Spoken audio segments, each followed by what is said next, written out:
Assalamualaikum warahmatullahi wabarakatuh dan selamat siang. Terima kasih kepada kakak asisten yang telah memberikan kami waktu untuk mempresentasi atau mendiskusikan materi kami. Sebelum itu saya akan memperkenalkan kelompok 2. Yang pertama yaitu Novia Nurrahmawati, Eka Rahim, Suhardila, Albertina Violeta Sopleli, Jumarti Suhaila, Febriani, Rahmawati, Wahyu Hidayatullah, dan Etiani Emeng. Baik, di sini saya akan menjelaskan tentang anatomi spermatozoa. Spermatozoa memiliki 3 bagian, terdiri dari kepala yang ditubung oleh akrosom, bagian tengah dan ekor. Kepala terutama terdiri dari nukleus yang mengandung informasi genetik sperma. Akrosom merupakan vesikel terisi enzim yang menutupi ujung kepala, digunakan sebagai bor enzim untuk menembus ovum. Akrosom merupakan modifikasi lisosom yang dibentuk oleh agregasi vesikel-vesikel yang diproduksi oleh kompleks Golgi retikulum endoplasma. Sebelum organel ini disingkirkan, enzim akrosomal tetap inaktif hingga sperma berbentuk dengan sel telur. Saat ketika enzim dilepaskan, mobilitas spermatozoa dihasilkan oleh satu ekor panjang mirip dengan cambuk untuk menggerakkan dijalankan oleh energi yang dihasilkan oleh mitokondria yang terkonsentrasi di bagian tengah sperma. Bisa dilihat pada gambar di bawah ini. Fisiologi reproduksi pria, testi memiliki fungsi ganda, yaitu menghasilkan sperma dan mengeluarkan testosteron. Sekitar 80% massa testi terdiri dari tubulus seminiferosa yang berkelok-kelok dan menjadi tempat berlangsungnya spermatogenesis.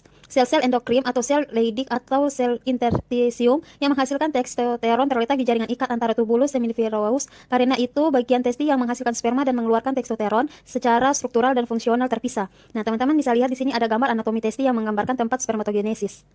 Baiklah, selanjutnya yaitu semen. Semen terdiri dari 4 fraksi yang disambungkan oleh testis, epidimis, fascicula seminalis, kelenjar prostat, dan kelenjar bulburetra. Setiap fraksi berbeda dalam komposisinya.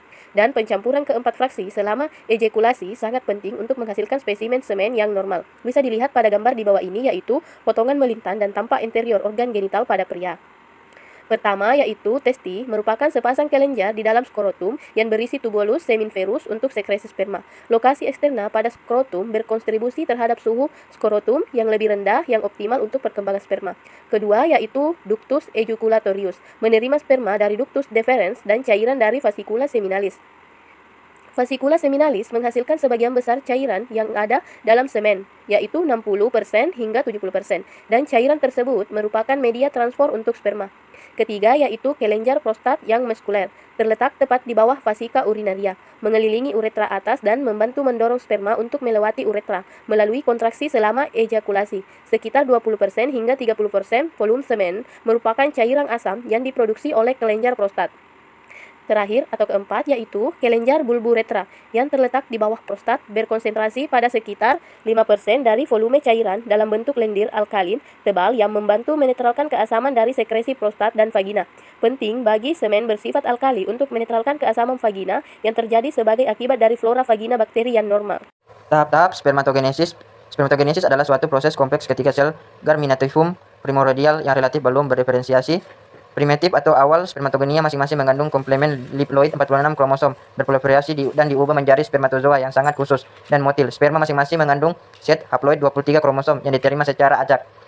Adapun tahap-tahap spermatogenesis, yang pertama itu ada proliferasi mitotik, dan yang kedua meiosis, yang ketiga pengemasan. Dan adapun contoh gambar dari tahap-tahap spermatogenesis. Pengumpulan spesimen dibagi menjadi 2, yaitu pengumpulan spesimen.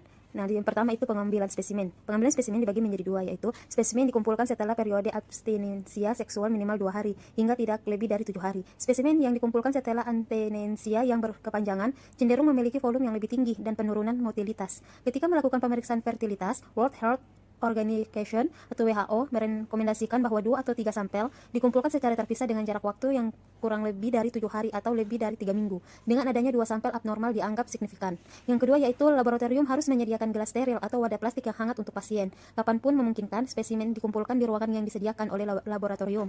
Namun, jika hal tersebut tidak memungkinkan, spesimen harus disimpan pada suhu kamar dan dikirim ke laboratorium dalam waktu 1 jam pengumpulan. Petugas laboratorium harus mencatat nama pasien dan tanggal lahir, periode abstinensia seksual, kelengkapan sampel, kesulitan pengumpulan dan waktu pengambilan spesimen serta tanda penerimaan spesimen. Spesimen tidak langsung dianalisis, harus disimpan pada suhu 37 derajat Celcius. Spesimen harus dikumpulkan dengan masturbasi. Jika hal ini tidak mungkin, hanya kondom non-lubrikasi atau kondom poliuretan yang harus digunakan. Kondom biasa tidak dapat diterima karena mengandung spermisida. Pemeriksaan sperma. Semua spesimen semen merupakan referior yang potensial untuk virus HIV dan hepatitis, dan tindakan pencegahan standar harus diamati setiap saat selama dianalisis. Spesimen dibuang sebagai limbah biohazard.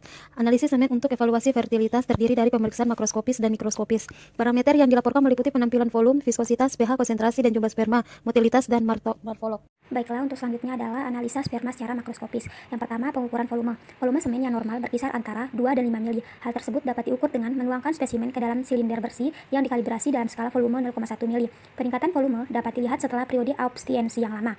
Penukuran volume lebih sering berhubungan dengan terjadinya interfertilitas dan mungkin menunjukkan fungsi yang tidak baik dari salah satu organ penghasil semen, terutama vesikula seminalis. Pengambilan spesimen yang tidak lengkap juga harus dipertimbangkan. Kemudian ada cara kerja. Yang pertama, sperma ditampung seluruhnya dalam botol penampung yang bermulut lebar untuk sekali ejakulasi. Kemudian volume diukur dengan gelas ukur yang mempunyai skala volume 0,1 mili. Dan yang terakhir dibaca hasil. Kedua yaitu pH. pH semen menunjukkan keseimbangan antara nilai pH dari sekresi fosfat yang asam dan sekresi vasikulasi seminal yang bersifat alkali. pH harus diukur dengan 1 jam ejakulasi karena dapat terjadi penurunan CO2. pH normal semen bersifat basa dengan rentan 7,2 hingga 8,0. Peningkatan pH menunjukkan infeksi di dalam saluran reproduksi. Penurunan pH mungkin berhubungan dengan peningkatan cairan fosfat, obstruksi ductus ejacularis atau vesikulasi seminalis yang kurang berkembang. Pemeriksaan pH pada semen dapat diterapkan pada alat trip Regent pH urinalis dan warnanya dibandingkan dengan grafik pada pabrik. Kertas pemeriksaan pH yang khusus juga dapat digunakan. Cara kerja, dicelupkan kertas pH dalam sperma yang homogen yang terdapat dalam botol penampung. Baca hasil. Yang ketiga yaitu bau sperma. Sperma yang baru keluar mempunyai bau yang khas atau spesifik. Untuk mengenal bau sperma, seseorang harus telah mempunyai pengalaman untuk membau sperma. Baunya sperma yang khas tersebut disebabkan oleh oksidasi spermin atau suatu poliamin alfilfatik yang dikeluarkan oleh kelenjar prostat. Cara kerjanya yaitu sperma yang harus keluar pada botol penampung dicium baunya. Yang kedua itu dalam laporan bau dilaporkan khas atau tidak khas. Dalam keadaan infeksi, sperma berbau busuk atau amis. Secara biokimia, sperma mempunyai bau seperti klor atau kaporit. Yang keempat, warna sperma. Semen yang normal memiliki warna putih kelabu, tampak translusen, dan memiliki bau basi yang khas. Ketika konsentrasi sperma sangat rendah, spesimen mungkin tampak hampir jernih, meningkatkan kekaruan putih menunjukkan adanya sel darah putih, leukosit, dan infeksi di dalam saluran reproduksi. Variasi jumlah warna merah berhubungan dengan adanya sel darah merah dan bersifat abnormal. Warna kuning dapat disebabkan oleh adanya kontaminasi urin, pengumpulan spesimen setelah abstinensia yang berkepanjangan, dan obat-obatan urin bersifat toksik terhadap sperma sehingga mempengaruhi evaluasi motilitas. Cara kerjanya, sperma yang ada dalam tubuh reaksi diamati dengan menggunakan latar belakang warna putih, menggunakan penerangan yang cukup. Yang kelima, likuifaksi. Spesimen yang segar adalah semen yang ada pengumpalan dan harus mencair dalam 30 hingga 60 menit setelah pengumpulan. Oleh karena itu, pencatatan warna pengumpulan sangat penting untuk mengevaluasi pencairan semen. Kegagalan likuifaksi yang terjadi dalam waktu 60 menit dapat disebabkan oleh adanya kekurangan enzim prostat dan harus dilaporkan. Analisis spesimen tidak dapat dimulai sampai likuifaksi setelah terjadi.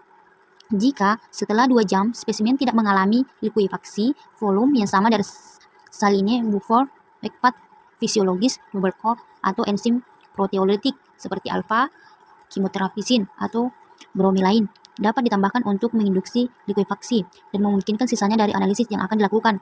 Tindakan tersebut dapat mempengaruhi pemeriksaan biokimia, motilitas sperma, dan morfologi sperma, sehingga pengumpulannya harus didokumentasikan. Pengenciran semen dengan bromelain harus diperhatikan ketika menghitung konsentrasi sperma. Granula berbentuk seperti jeli, badan gelatin dapat ditemukan dalam spesimen semen cair dan tidak memiliki signifikasi klinis. Yang mukus jika ada dapat mengganggu analisis semen. Yang keenam yaitu ada viskositas atau kekentalan. Viskositas spesimen mengacu pada konsistensi cairan dan mungkin berhubungan dengan likuifaksi spesimen. Spesimen yang mengalami likuifaksi secara tidak lengkap bersifat menggumpal dan sangat kental. Spesimen semen yang normal harus mudah ditarik ke dalam pipet dan membentuk tetesan kecil yang tidak tampak, menggumpal atau terserabut ketika jatuh dari pipet akibat gravitasi. Tetesan yang membentuk benang lebih panjang dari 2 cm dianggap sangat kental dan dicatat dengan abnormal, derajat 0 atau cair hingga 4 atau seperti gel. Dapat ditetapkan untuk laporan viskositas. Viskositas juga dapat dilaporkan sebagai rendah, normal, atau tinggi. Peningkatan viskositas atau likuifaksi yang tidak sempurna dapat menghambat pemeriksaan motilitas sperma, konsentrasi sperma, deteksi antibodi antisperma, dan pengukuran marker biokimia. Selanjutnya yaitu pemeriksaan viskositas ini dapat dilakukan dengan 2 cara, yaitu cara pertama cara subjektif dengan menyentuh permukaan sperma dengan pipet atau batang pengaduk, kemudian ditarik maka akan berbentuk benang yang panjang, yaitu sekitar 3-5 cm. Makin panjang benang yang ditarik makin tinggi viskositasnya. Yang kedua yaitu cara pipet Eliasson. Syarat sperma harus homogen dan pipet yang digunakan harus kering. Cara kerjanya yaitu pipet cairan sperma sampai angka 0,1. Tutup bagian atas pipet dengan jari. Arahkan pipet tegak lurus. Jalan stopwatch. Jika terjadi tetesan pertama, stopwatch dimatikan dan dihitung dengan detik. Sperma secara mikroskopik. Jumlah sperma per lapang pandang atau perkiraan densitas sperma. Cara kerja, diaduk sperma hingga homogen. Diambil 1-3 tetes cairan sperma ditaruh di atas objek, gelas lalu ditutup dengan cover glass. Lihat di bawah mikroskop dengan pembesaran 40 kali. Dihitung berapa banyak spermatozoa pada beberapa lapang pandang. Nah, di sini dari keseluruhan pemeriksaan sperma dapat disimpulkan bahwa analisa sel spermatozoa adalah pemeriksaan yang dilakukan pada pria untuk menilai adanya gangguan pada sperma. Spermatozoa memiliki 3 bagian terdiri dari kepala. Sini akan membahas tentang cairan lambung. Yang pertama yaitu ada embriologi dan perkembangan postnatal. Lambung berkembang sebagai dilatasi fusiform dari foregut, kaudal dari esofagus. Hal ini terjadi pertama ketika embrio berukuran 7 mm. Awalnya, lambung terhubung pada bagian belakang indomen oleh mesogastrium dorsalis dan spectrum transversum atau diafragma oleh mesogastrium ventalis. Ketika lambung membesar, mesogastrium dorsalis menjadi emetum mayor dan mesogastrium ventralis menjadi omentum minor. Lambung berasal dari endodrom dan awalnya terjadi diferensiasi kelenjar dari lapisan mukosa terjadi pertama pada tahap 80 mm perkembangan janin. Produksi enzim dan asam terjadi pertama pada bulan keempat kehidupan janin dan sempurna pada saat lahir. Lambung bayi baru lahir telah berkembang sempurna dan mirip dengan orang dewasa. Kelas selanjutnya yaitu gambaran secara makroskopis. Bisa dilihat gambar di bawah ini yaitu zona mikroskopis dari lambung. Tujuan deskripsi makroskopis, lambung dapat dibagi menjadi 4 bagian. Pertama kardia, kedua fundus, ketiga korpus atau badan, keempat antrum. Batas supermedial disebut curvatura minor dan batas interlateral disebut curvatura mayor. Kardia berada distal dari batas bawah esofagus. Ini adalah daerah kecil yang tidak jelas. Meluas 1-3 cm dari persambungan gastrofageal. Fundus adalah bagian dari lambung yang terletak di atas persambungan gastrofageal, tepat di bawah hemedial fragma kiri. Antrum mencakup sepertiga distal lambung, proksimal dari sphincter, piloker atau pilorus. Sisanya disebut sebagai korpus, persambungan antara antrum dan korpus kurang terbatas tegas. Dari pemeriksaan luar, mencakup bagian lambung sebelah distal dari insikura pada lekukan curvatura minor. Secara internal, mukosa lambung terdiri dari lipatan kasar disebut rugae. Ini terlihat saat lambung masih kosong, tapi menjadi datar ketika mengalami distensi. Rugae paling menonjol pada daerah korpus dan fundus, karena dilatasi utama untuk mengakomodasi makanan terjadi di sini. Antrum ditandai dengan mukosa yang lebih datar dan lebih kuat menempel pada suhu mukosa di bawahnya. Lanjut, adapun dinding-dinding lambung memiliki 4 lapisan, mukosa, submukosa, muscularis properia, dan subserosa. Selain mukosa, lapisan-lapisan ini secara struktural mirip dengan dinding usus pada tempat lain di saluran pencernaan. Bila dilihat dari dekat, permukaan mukosa dibagi oleh lekukan tipis disebut area gastricea yang secara struktural menetap dan tidak mendatar. Ketika lambung mengembang, dapat dilihat dengan baik ketika mukosa dilihat menghadap ke depan dengan lensa tangan. Area gastricea bisa ditunjukkan secara radiologis melalui pemeriksaan barium kontraks ganda, tetapi juga dapat dikenali pada pemeriksaan histologi terutama dari spesimen gastrocnemia yang tampak sebagai sedikit depresi pada permukaan yang halus. Gambaran umum histologi. Secara histologi, mukosa lambung memiliki pola yang sama di seluruh bagian, terdiri dari lapisan superficial yang mengandung foveolae atau cekungan, yang merupakan invaginasi atau epitel permukaan, dan lapisan lebih dalam yang terdiri dari kelenjar yang melengkung, kosong menuju dasar atau foveolae. Dapat dilihat pada gambar 23.4 atau pada gambar di samping ini. Lapisan kelenjar berbeda dalam struktur dan fungsi dalam setiap zona dari lambung, tapi tidaklah jelas pada anatomi makroskopis. Selanjutnya adalah fungsi lambung. Lambung berfungsi sebagai reservoir dan pengaduk makanan, serta memulai proses pencernaan. Sekresi gastrik seperti asam, pepsin, dan elektrolit sebagian besar di bawah kontrol saraf dan sebagian lagi di bawah kontrol gastrin yang diproduksi oleh sel G pada antrum. Pelepasan gastrin dari sel G dapat terjadi akibat distensi antrum atau melalui stimulasi langsung dari makanan yang tercerna, khususnya asam amido dan peptida. Asam hidroklorida diproduksi oleh transfer aktif ion hidrogen melintasi membran sel. Adanya konsentrasi asam hidroklorida yang tinggi menjamin mikroorganisme yang ikut tercerna mati dan isi lambung tetap steril. Kemudian ada prinsip. Getah lambung merupakan cairan yang disekresi secara aktif oleh sel mukosa lambung yang terdiri atas 2 kelenjar, yaitu kelenjar peptik fundus dan kelenjar pilorik. Kelenjar peptik mensekresi pepsin, lipasi, dan HCl, sedangkan kelenjar pilorik mensekresi bahan untuk proses fermentasi. Selanjutnya yaitu ada penanganan spesimen. Mukosa lambung lembut dan harus ditangani dengan hati-hati. Jaringan harus secara perlahan dipindahkan dari forceps, biopsi, dan diarahkan sebelum ditempatkan secara mendatar pada jalan penahan, seperti kertas filter atau gel form. Banyak bahan fiksasi yang cocok tergantung pada pilihan pribadi. Meskipun formalin rutin cocok untuk sebagian besar kasus, bagian yang dipotong diberi pita, biasanya ada 2 atau 3 bagian.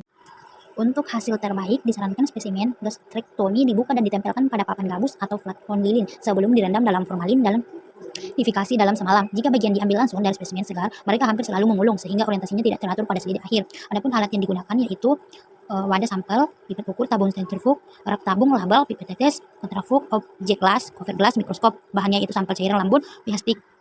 Cara kerja dibagi menjadi 10 cara kerja. Yang pertama itu alat pelindung diri digunakan dengan baik, benar, dan lengkap. Disiapkan alat dan bahan yang akan digunakan. Dihubungkan sampai cairan lambung yang akan diperiksa. Dilakukan pemeriksaan makroskopik pada sampel cairan lambung meliputi volume, bau, pH, warna, lender, sisa makanan, pus, dan potongan jaringan. Diambil 3 mili sampel dan dimasukkan pada tabung sentrifugik. Dilakukan sentrifugasi dengan kecepatan 1600 rpm selama 10 menit. Dibuang bagian suparatannya dan diambil sedimen pada dasar tabung. Diambil 1 tetes sedimen cairan lambung yang terbentuk kemudian diteteskan pada objek gelas dan ditutup dengan cover gelas. Dilakukan pengamatan mikroskopik di bawah mikroskopik dengan pembesaran lensa objektif 40 kali. Diamati dan di bawah mikroskopik dengan epitel, leukosit, eritrosit, bakteri dan adanya butiran-butiran albumin. Baik, kesimpulan dari presentasi kami cairan lambung yaitu lambung berasal dari endoderm dan awalnya terjadi di diferensiasi kelenjar dari lapisan mukosa. Terjadi pertama pada tahap 80 mm perkembangan janin. Produksi enzim dan asam terjadi pertama pada bulan keempat. Kehidupan janin dan sempurna pada saat lahir. Lambung bayi baru lahir telah berkembang sempurna dan mirip dengan orang dewasa. Pemeriksaan ini dilakukan secara makroskopik. Demikian presentasi dan diskusi kami pada siang hari ini. Semoga diterima. Terima kasih kepada kakak asisten. Wassalamualaikum warahmatullahi wabarakatuh.